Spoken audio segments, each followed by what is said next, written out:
Building Men is brought to you by Finish the Race Apparel, FTRapparel.com, the creators of all things Building Men, and by Become Stronger Industries, become-stronger.com, the creators of handmade steel maces, hammers, and other badass equipment. Have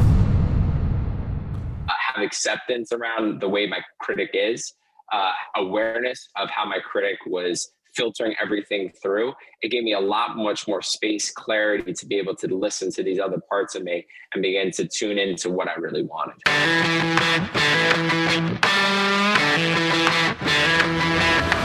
You're listening to the Building Men podcast with Dennis and Anthony Miralda, brothers on a mission to help you become the strongest version of yourself, mentally, spiritually, emotionally, and physically. All right, stop what you're doing, because I'm about to ruin the image and the style that you're used to. I look funny, so you're making money, see? So your world, I hope you're ready for me to gather round. I'm the new fool in town, and my sound's laid down by the underground. I'll drink a bottle of Hennessy you got on yourself, so just let me introduce myself. My name is Dennis Miralda, host of the Building Men podcast. What's up, brother? I like that even more that you were looking at me. You were looking at both of us. I know. I felt that. Tyler. I got a little tingle. So funny story. I don't know if I ever told you this. I think you know it, but tell the audience. I did the event in Bimini for AJ Donaldson for the Epic Foundation, Experienced Professionals Impacting Communities. And so they wanted me to do 15 to 30-minute keynote speech and then interview AJ Donaldson on stage. And it's a big gala. It's in Bimini in the Bahamas. And it was one of those things where for a table it was like $1,500 or $2,000. I had never done anything like this before. I've spoken on stage as a principal, but never in any capacity like this. And I was like, fuck, what am I going to do? So that's how I came out on stage. I had a DJ play Digital Underground Humpty Dance, and I did that intro. And it immediately caught the crowd's attention. It was coming in hot, like Mark England. I was going to say, Mark England would be so proud of you in that moment. Hot. So that's how I did it. So I don't know if you knew that or not. Or yeah, I mean, I remember seeing the video. It was beautiful. Right. Yeah, you with your bright pink shirt on. Yeah. And so never done it on the podcast before. I wanted to bring out my old school rap maneuvers, moves in honor of our guest right now. Our guest is Tyler LeFloch. He is a men's coach. And he on Instagram right now, of all the Instagram pages I follow right now, I am more obsessed with his page than any other. What's up, man? Welcome to the show. Appreciate being here. Oh, man. I appreciate you guys so much for having me on. I'm just super pumped and honored that you guys we were able to do this. I feel like we've been swimming around in similar circles for so long. So to have this moment to sit down with you guys, I'm just stoked to be here. And what really got my interest peaked in what you were doing was your Freestyle Fridays. You come on Freestyle Friday, and then you give advice around a fitness topic with some beat in the background, and you fucking throw out some fresh lyrics, man. When did you start doing that? When did that start? Oh, so this started probably 5 years ago, I imagine. Well, I guess how long do you want me to dive into just rapping or freestyling in general? Because let's start there. Yeah, go back. Bring us back. Yeah, let's bring us back to the mid 90s. I mean, 5th grade was probably when I started diving in and just writing and just, oh man, I think I even made a song, 6th Grader Masturbator. I was just all, I would just have my notebook, just scribbling stuff down. Definitely taking after my older brother, who was, he was actually 6 years older, but he would actually record, rap, and do his own thing. And man, it was like the typical suburban white kid cliche, just obsessed with rap music, obsessed with hip hop. And so this is about 5 years, just kind of, I think I was just hanging out with one of my buddies, and they said it was a physical therapist, and he was going to see Kanye West, one of his producers that works with Kanye West. So I just put it on, videotape myself as a way to, hey, just so you know.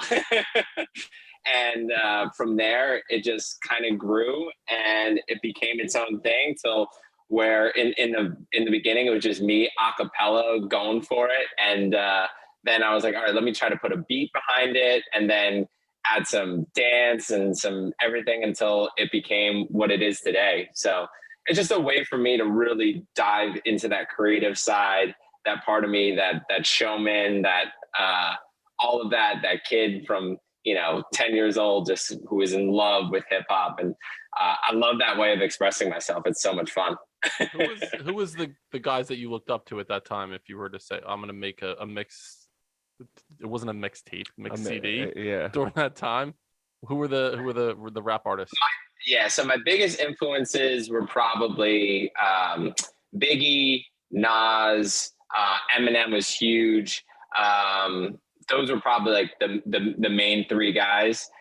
Tupac definitely, and then those were probably, and then it became Kanye and 50 Cent and G Unit. I mean, just go down the rabbit hole. Those are like those CDs, like those bring me back. That's like to me, the epitome of hip hop at its best, when it went from, the East Coast, West Coast battles to then it became its own thing, to the rise of Eminem, to the rise of Dr. Dre again, and G Unit and 50 Cent and Kanye, and then, to what it is today. But to me, like that era from, mid 90s to like mid 2000s, that was for me. I imagine this is similar for most men, in that the years from about like 10 to 18 or like 10 to early 20s, that music for some reason just seems to stick. And when you throw it back on, it just brings you back. Absolutely. I'm thinking back to my own experience during that time of my life, from right around the same time frame you mentioned. It was the mid 90s, like gangsta type rap and alternative music. Yeah. So while it was Stone Temple Pilots, Alice in Chains, Smashing Pumpkins, Pearl Jam, Nirvana, it was also Snoop and Dre, and it was that I'll be driving my car, and it was a huge part. Like all of those genres were coming up, and they're like legendary right now. And I remember Dennis would pick me up. I was in elementary school or something, and you would have on cassette. We would listen to Beastie Boys. I remember all the time. Absolutely. Because I used to love Beastie Boys growing up, and I'm probably the only 7-year-old that's blasting Beastie Boys. And do you remember my favorite one? It was shit. Your favorite Beastie Boys song? It wasn't Paul Revere, was it? No. What was it? It was Brass Monkey. Oh, Brass Monkey. Brass Monkey. Yep. Just like, oh man, that was the best. That is such a great song. That was a phenomenal song. During this episode, we'll have to dub in some music. I don't know if it's illegal to do that. We'll probably figure it out somewhere. Yeah. We just, for Salemi's episode, we had I Got You Babe in the beginning. I don't know if that was We'll get it. We'll get a lawsuit from these people.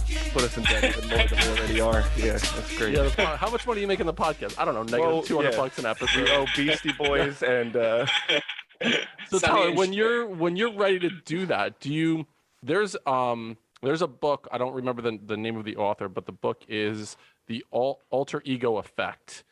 And Totally. It's a really cool book around almost like visualizing yourself as this Superman versus Clark Kent type character. You're coming out of your shell to do this, and you actually have to see yourself in a different way. There's like the Enlifted thing, like you have the corner man, the walkout music, like you get into this whole persona, this identity.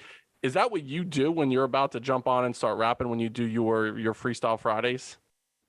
I to be honest, I haven't reflected in that way, but there is definitely a moment of Tyler the performer is coming on, and to really have fun with it. But it's like time to like show out and just have fun and let this part. It almost feels like there's this part of me that just wants to be expressed in this way, that it's like a pull. So rather than me almost like tapping in, it's just allowing this part of me that just wants to be and do this, just let it fly and get out of the way. That's how I really kind of feel into it. And I mean, that's to me like flow in general, just like getting out of the way and letting that part of you be expressed. Because to me, like I wouldn't force that. Like this isn't the FITSTYLE Fridays, like to come up with that. It's like, it's not a forced type of thing. These are just concepts and ideas and rhymes that feel like they just spill and come at me. I'm just so stoked to be able just to share it with people. So the one that you just posted was about snatch and jerk, and you were you had a barbell and you were doing different things with it. Do you put down the beat of Notorious B.I.G. first and sit and write, okay, this is what I want to say, or do the lyrics come to you first and you're like, what background music would fit best with this? It would be more the song. First, I get a song, and then I hear the hook, and I like, all right, how does this relate to fitness? So I'm like, all about the Benjamins, all about the Benjamins, all about the kilograms, and then boom, now I got that first track, and then I'm on to the next, and then okay, what is this going to be about? Oh, and then I'm looking at the lyrics of all about the Benjamins and like what could fit here and what could fit there, and kind of plug and play, and allow it to just mesh with the whole theme of it being, you know, Olympic weightlifting. So that's usually my process. Is I find a rap song, I see the chorus or the hook, how it relates to something in fitness, and then that first idea, and just let it go from there. So what you're gonna do? You're gonna be a baller, shot caller, brawler, right? Question mark. What you want to let. You want to clean it, jerk it, snatch it. It was so good. Yeah, I was gonna ask you, is there one you could pull up right now just so the audience could get a little taste into something? Or are you able to pull one out real quick and do a freestyle or something with it? Oh, just pull up a beat, or do you want me to just go off the cuff a cappella? I'm gonna give you you have autonomy to do whatever you want right now. Oh, all right. Let's go a cappella. That way I don't have to deal with anything technological. But let's see. One recently that I did was Nose, which was Ludacris. I don't know if you guys are big Ludacris fans, but so that was Nose, and then that was Nose, through the nose, through the nose. I said breathe through the nose. Nose, oh, through the nose, no, through the nose. I said breathe through the nose, nose. And then that was kind of, so that would be like the idea of the hook and everything into it. And you're taking music and you're giving people that are listening something of value to it.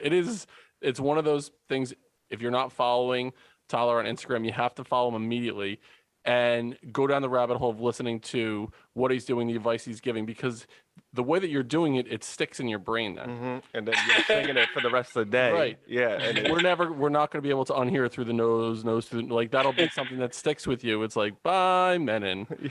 Stanza. And rather than being like, money, bitches, right. It's about shit. Yeah, exactly. Lifting and breathing. And it's awesome. It's so cool. I'll tell you, it's going to one of these things will go viral without a doubt. Somebody will hear it, and all of a sudden, now you'll be with Puff Daddy, P. Diddy, whatever he's calling himself these days. You'll be with him doing something along those lines. I have no doubt.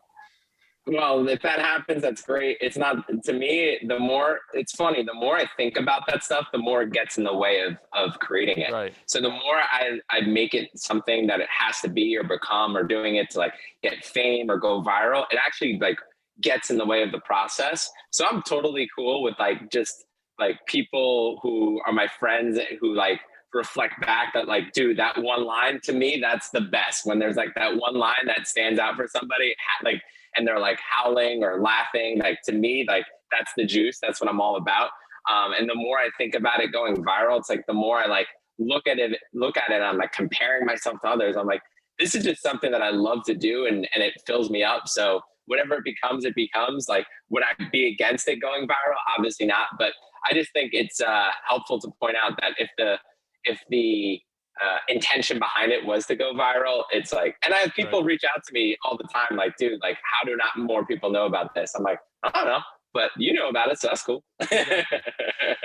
And it was the same thing, I feel like, with our podcast. Like when we started to try and be something that we weren't, we were trying to appease people, figure out what was out there and try and mimic it rather than just be ourselves. That's when it was like a stick was up our ass. We were trying to have this conversation that was scripted. And we're just like, dude, this isn't us. Like our conversations when we're hanging out, just bullshitting are the best. And we get back, like we get further and further away from that play when you're in that flow state and just sort of going with it. and that's what messes us up. All right, stop. Collaborate and listen. Ice is back with my brand new invention. Something that's holding me tightly, flow like. All right. Will it ever stop? I don't know. Loving this right now. You're just in your fucking. Turn off the lights and I'll glow. This is the Dennis. To the extreme, I rock a mic like a vandal. Light up the stage, wax jump like a candle. All right. So people don't know that about me. That I have some rap game. 45-year-old white guy that could Look at hang. you. Oh God. So you just mentioned the comments that people make. It's the one line that hits you that really resonates, that people are like, damn, that's really fucking cool. I love what you just said. It's not about the going viral. It's about you connecting with one other person. So you posted recently and it connected with me. One, the message was awesome. And then there was a one line in there that it fucking cracked me up. You talked about imagining yourself 20, 30, 40 years later. And in it, you were talking about the saggy balls. And I commented, I was like, dude, it happens in your 40s already. I'm like, and after listening to Salemi's podcast that we just put out, I was going to say, how are we talking about your balls again? I've been in here twice and I've heard your balls for like, God Building damn it. Men. Listen, that's what we. I'm having nightmares about the last interview that we did with your balls. Trying to make sure it sticks in people's heads. So talk to us a little bit about that, the idea behind that post. So take the balls out of it. We'll leave my balls out for a second right now. You're welcome. So what we'll do is, what was the motivation behind that post? Talk to us a little bit about that. Totally. To me, that process or that experience or that way of going about it, that came to me. My first experience with that was just in a meditation where it was sitting down, breath work, and then just envisioning and imagining my older self. And I was in a down-regulated state. And I just imagined myself like 30, 40 years down the line, like old, gray. You know, he still had a little bit of a body on him. He still stayed in shape for sure. But just like I could feel the wisdom within him, and just had such like he just had so much pride in how he looked at me. And the first time I did that, I'll never forget that. Just like feeling of, wow, this guy has got my back and has always been here. So after that, I just started to kind of play with the idea of, well, when I'm really getting stressed out or looping on something that's in my head, can I connect with that same person? And I found it to be a really useful exercise for any guys out there who find themselves kind of on the fence about something, stuck around something, to just, breathe, take a few moments, silence, and just imagine that part of you and just connect and see what it has to say.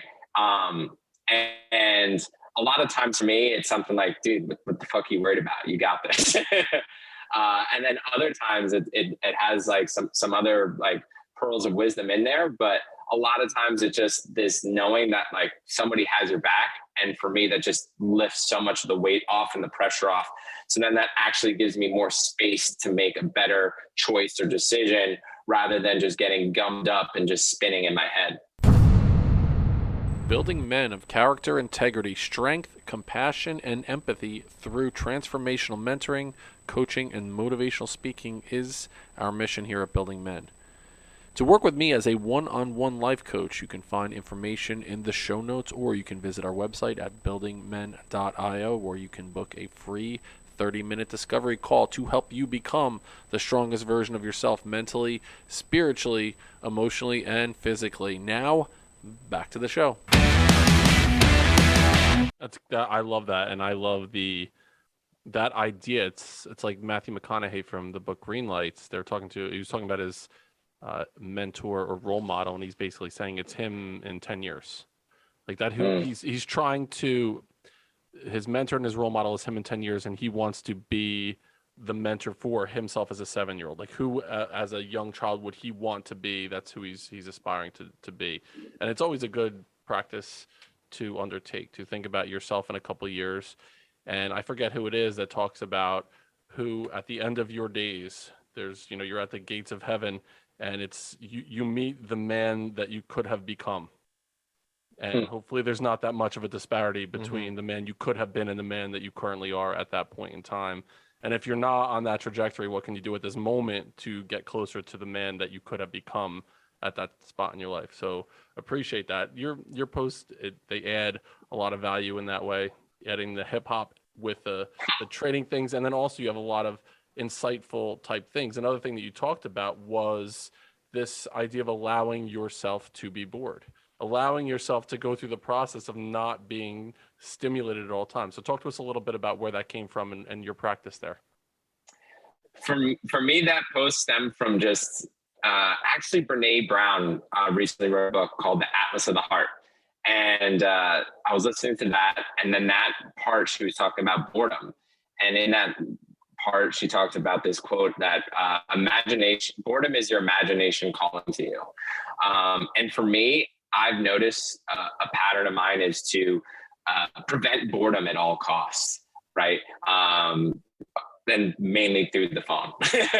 So any stagnant amount of time, I'm pulling my phone out, I'm looking at my phone, either looking at an email, news, Instagram, and or it could be even going for walks, like always listening to a podcast or a book. It's just constantly like input, and just very little allowing myself just space to decompress and allow myself just to get bored. And I imagine a lot of it came from just a visceral either fear around boredom or just a disgust or distaste around boredom. And that probably stems back just to like, as a kid, just, those days when you're home alone and you got nothing to do and you're like, oh, what are my friends up to? And things like that. That was my experience of just where that, I guess, hatred of boredom came from, is just feeling stuck at home. Like, oh, I got nothing going on and my friends are doing X, Y, and Z. And I didn't get invited or something like that. So for me, I've really created a deep pattern of just continually distracting myself and preventing myself from getting bored. The easiest place that you're doing is like just standing in line at the grocery store, right? Just like, could I just stand there in the line and not reach for my phone, or at the line at the bank or something like that? And I noticed I began to catch myself more and more and just allow me I could just stand here and just relax and not have to reach for my phone. And then when I began integrating the walks in, and then taking walks without having the phone on, that to me was a real game changer, because it allowed me to have a much better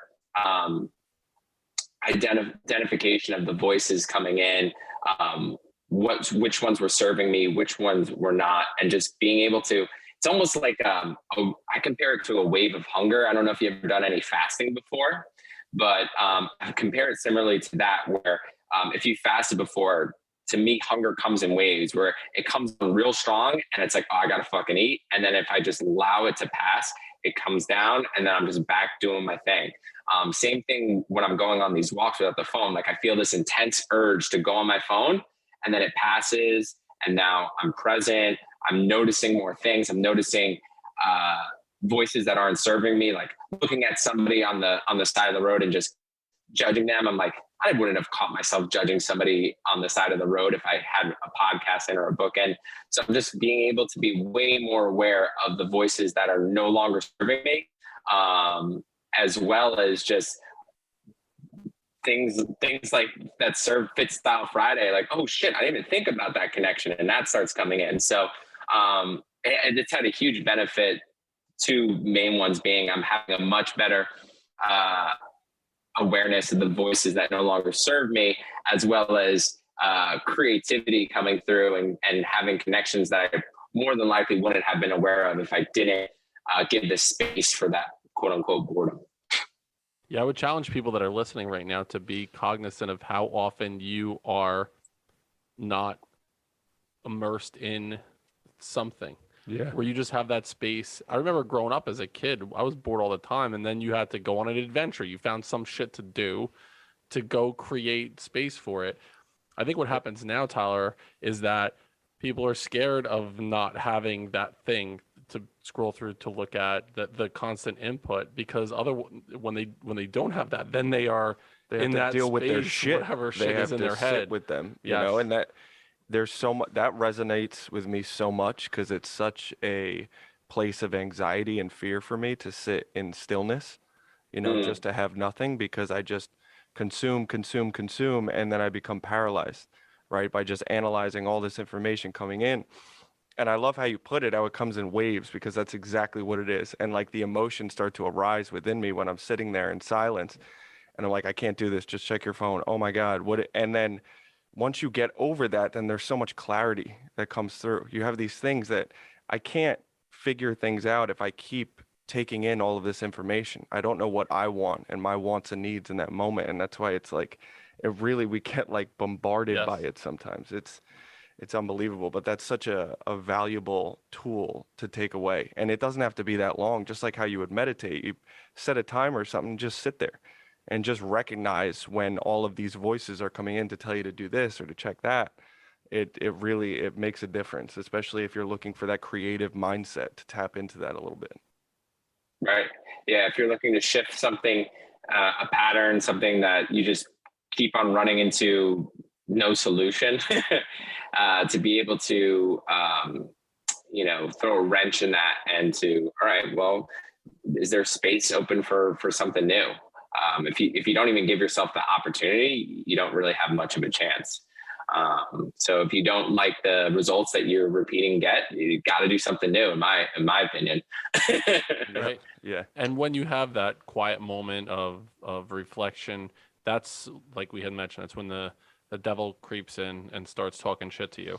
Through Totally. Enlifted, I know that you worked with Mike Bledsoe, strong coach. Mike was affiliated with Enlifted, and when they did the Way of the Enlifted Athlete, he talks about this Billy story, this inner demon, this inner workout partner who's constantly talking shit to you, telling you can't do this. Let's fucking go, pussy. You're not good enough. You're not strong enough. And that we play that person that over and over and over and over in our head and believe what he or she is saying to us. You did a post recently also about the movie Luca, and you were saying Silencio Bruno, talking about that inner voice. So I'd love to hear your take on that idea as well. Yeah, I mean, I have a similar experience. If you're a human being, you have a similar experience of the inner critic, the inner judge. This part of you, or this part of me that, exactly what you said. You're not doing it right. You're not doing it good enough. You should be doing it like somebody else. Why haven't you achieved this yet? So just like coming down with just like, you should be doing this, you should be doing that. And it's challenging to actually be able to choose if that voice is constantly coming in there, to choose something that you actually want, right? Because it might not fit into the narrative of the judge or the critic. So a really powerful framework that I learned, and Anthony, I imagine you learned this as well, is from Training Camp for the Soul, where they have you do a journaling exercise. And imagine you're at a dinner party, right? And you've got your 5 guests. You've got the ego, the judge, or the inner critic. You've got your shadow, the parts of you that you hide under the floorboards and you don't want anybody to know. You've got your wounded child, and then you've got your heart. And the heart is essentially what you ultimately desire. It's your nature. It's your highest and greatest, right? In order to ultimately listen to your heart, you have to be able to hear your heart. So if those 4 other voices are on blast and you're just like overwhelmed, right? Sympathetic, breaths high and tight, butthole tight. It's going to be very challenging to be able to actually figure out what your heart wants and what your true nature is. So for me, I imagine for different people, certain parts may be louder than others. Some people might have a very harsh shadow. Some people might have a very loud ego. For me, the judge and the inner critic, because a lot of my validation, a lot of my self-worth was based on validation from others and getting others to like me and being accepted around others. My inner judge and critic were extremely loud, that when I was able to get better, well-versed in how it was talking to me and how it was, most of my experience in life was being filtered through the critic. So anything that I was experiencing, so I go to a workshop or a retreat and I'm having these amazing experiences, it'll get filtered through my judge and be like, well, Tyler, this isn't going to work. Or Tyler, you're not doing this right. Why aren't you having a similar experience as like Danny over there? Like they're right now, like crying or having this huge breakthrough and you haven't had that. So once I was getting much better able to have acceptance around the way my critic is, awareness of how my critic was filtering everything through, it gave me a lot much more space, clarity to be able to listen to these other parts of me and begin to tune into what I really wanted. I appreciate that. And it's a great process to go through when you're thinking about who you're comparing yourself to. And I appreciate you going through the ego, the shadow, the wounded child, the heart, explaining that to the audience as well. Slightly off topic, something I just thought about. If you're in the bathroom, you have a good roll of paper, not paper towels. They have the hand towels that you can pull out one at a time, but they're long enough. Mm-hmm. And then there's a really good dryer, like a hand dryer. Mm-hmm. Which do you go for? You can only choose one. They're both really good. They're the best of the best. It's the like absorbent paper towels, not the cheap shit. And it's the Dyson one that you put your hands in and it's like, okay. What are you doing? It. Oh, does it change it? I just wasn't picturing that, but I'll let Tyler go. All right, first. go ahead I won't first. say my. I'm gonna go for the paper towel. Why so? Tell us why. Man. Take your time. We ask all the hard hitting questions here. Yeah, to me, I just when I put my hand into that thing, it's I'm always like, is there some other shit getting on my hands? Is it really clean in there? Where it's like when I get a fresh towel, I can actually get in and then do it myself. Versus like I have to like trust the machine that it's doing it right, and like some other jack off wasn't like keeping his hands all over it. I don't know. That was what came to me. I mean, that I almost want to change my. Right. I know. I kind of like that. No, it like the Dyson ones where I go down. I like that a lot for some reason. I feel like I'm in like a car wash or something, and I'm like it's drying them off right at the last little bit, and it just excites me. I had a conversation with my son yesterday. We were in Reading Terminal Market in Philly. He's got to be a dryer guy. No, he went with the hand towel. He went with and he goes, I only do paper towels. But if it's the one underneath, hard no, I can't do that. So here's the thing: the one underneath it had a infrared light, like it was like the black light. So as I was drying my hands, like you could see, like in the black light, you could see all the shit that goes on. Oh, I didn't have any ejaculation on my hands at that time that I remember that I can yours or someone else's, anyone else's. But I liked that. I was like, this was really cool. I was like, so I walk out of the bathroom, like, how about that black light under the hand dryer? He's like, I don't ever use a hand dryer. What black light? Yeah, you don't even know where the hell you were. Yeah, you came out of the janitor's closet. So I was just curious. Where were you? Where were you? How about that black light with that guy over there who was handing out free towels? Oh, that guy with the really strong grip. Where were you? What door did you go into, Dad? What the fuck just happened here? Oh my God. So he said that, and I said, I wonder what people think about that. So total digression. I wondered it, and that's what now it makes our podcast a little bit different. Tyler's a paper towel guy. Paper towel guy, and you totally played Switzerland there. You were on the fence. Yep, yeah, but I stuck with my guns on that. I feel good about the Dyson. Okay. So if it's not a Dyson, you're gonna go with the paper towels. I'm out. Yeah. So it's brand recognition. Yeah, that's right. I'm a brand guy. Gotcha. So thank you for that. I will say I listened to a podcast with Dyson because he came out with the book The Inventor. He's got a fascinating background, but the way that they invented that technology for something totally different. Like that blade of air was invented for something totally different. And he was like, well, how can we use this still? And then they came out with, and apparently it just was really good at getting not only the bottom of the hand, but the top of the hand in one kind of smooth blade of air. Yes. And the way that he described it, it did get me more like willing to try it. But at my core, I'm a paper towel guy. Yeah. Even the vacuum cleaners. I remember when the vacuum cleaners first came out with the ball at the bottom. Yeah. I wanted to clean the carpet more. Was the Dyson guy the British guy that would be on? And yeah, that made me want to Yes. get it too. Yes. You know, I feel like if you And have an accent and Because like I remember growing up, I don't know if you remember this. So there was like a vacuum cleaner salesman that came to the house. It was a guy who came to the house and he sold. I think Rodney Dangerfield did that before he was a comedian. FYI, someone check my facts. Or I think Rodney Dangerfield was a door-to-door vacuum cleaner this salesman. is where if we had like someone Yeah. working with us, Baba we'd be like, Booey. yeah, check it out. A young Jamie and Baba Booey. So I think he did that, but we had an old vacuum cleaner that had. It was like a caboose. It had like a huge thing, and then it had a hose that went to another thing. So you had to like drag this fucking thing all over the place. It was a process. And then we had the handheld one, or the upright one, but then the Dyson came out, and you could swirl all over the place. I It know. wasn't It's like you had to do a 360 K-turn. degrees of. I feel like the Dyson guy, he should be in other things as well. Like get out of just the air circulation business, sucking and business. Yeah, right? he should Like let's go on to diversify, the 'cause blowing business.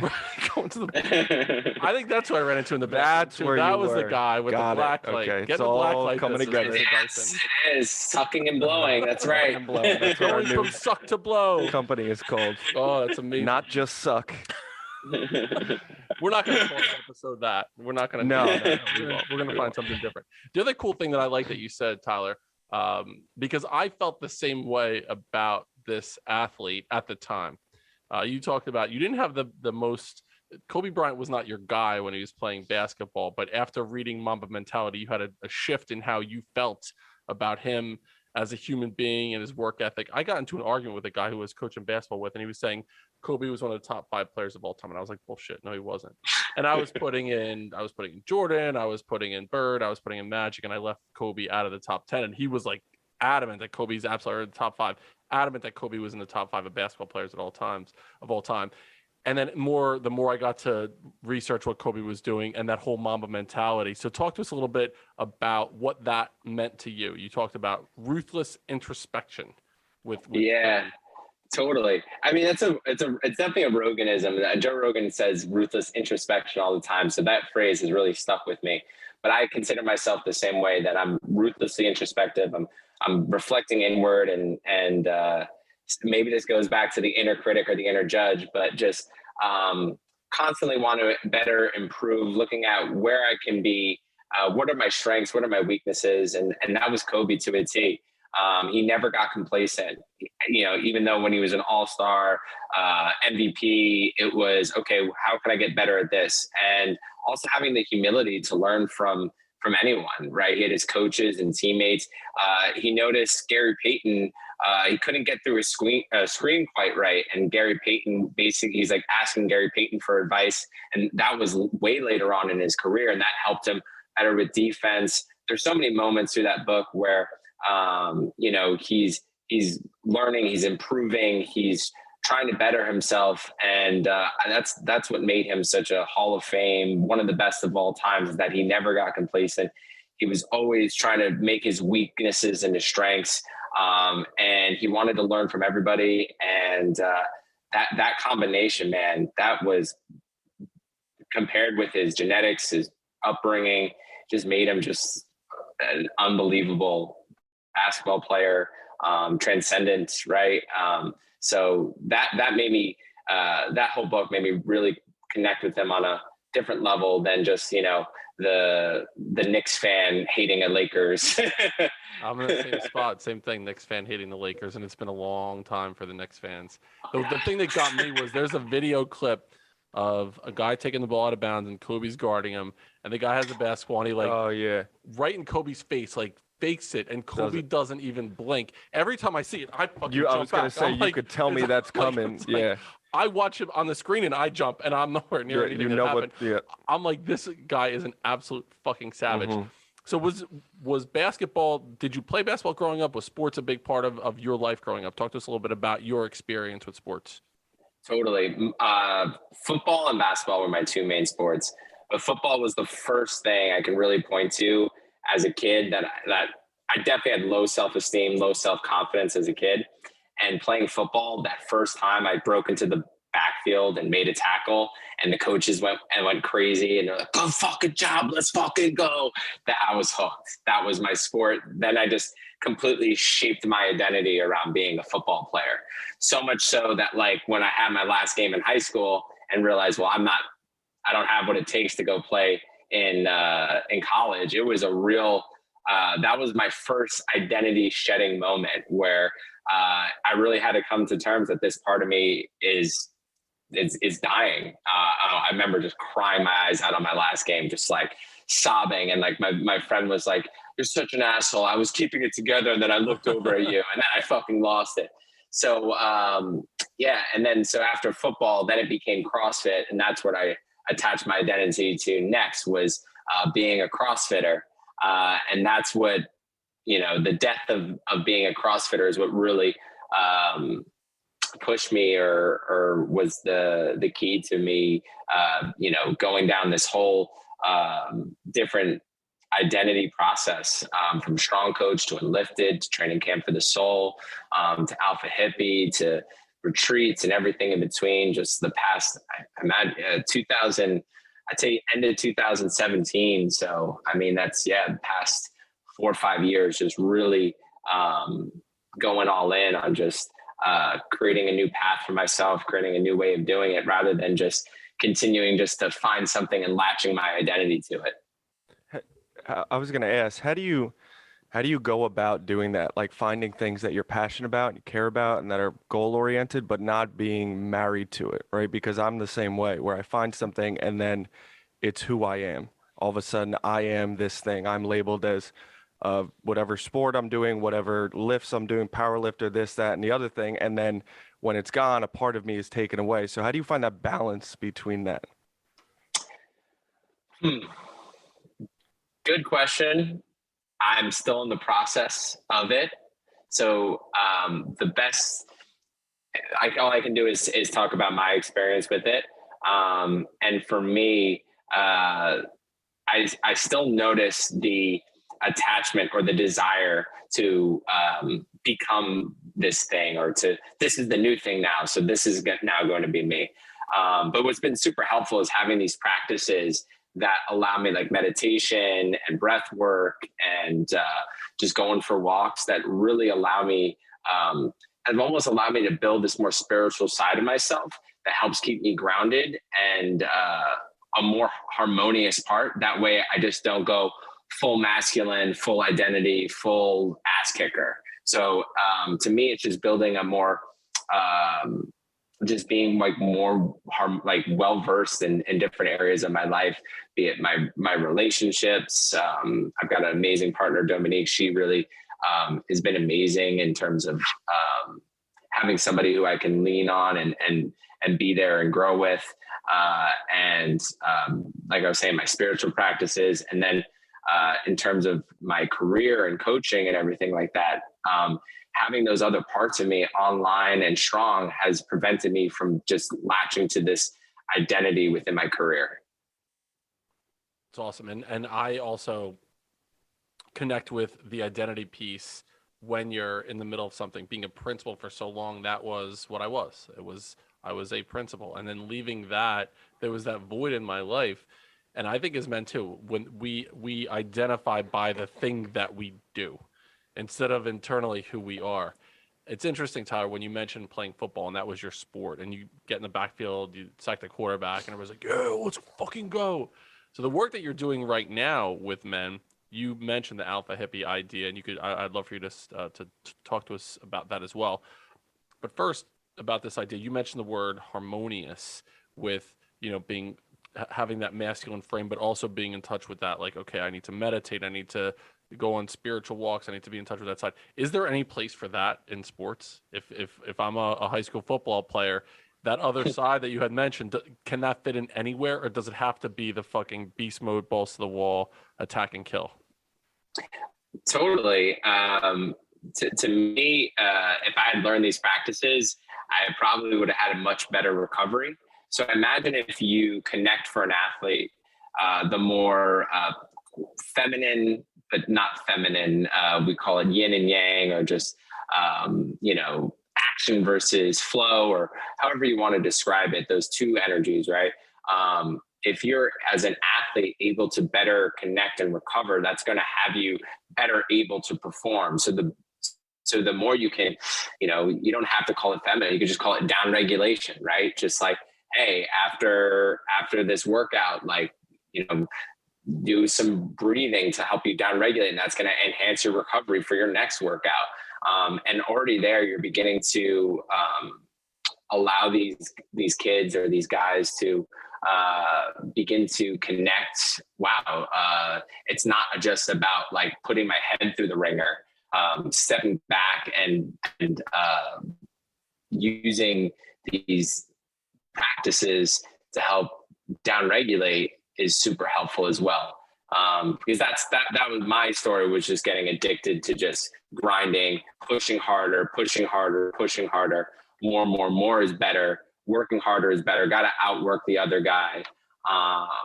And that there's like a kernel of truth in there, right? The ideas around discipline, they're great. But when the reason I love the word harmonious is it's not about being balanced, right? If we were to say you're not going to have a perfect 1-to-1 ratio of work versus recover, right? It's understanding when the moments to push and be the ass kicker, and the moments when to downregulate, come down and connect with others or connect with self. So that's like, I feel like the term balance infers that we're going to have an equal amount between the two. And the harmonious, I look at it as being the conductor, right? And there are these different parts of the orchestra that I play. And the brass might have a certain amount of time, then it's the string instruments.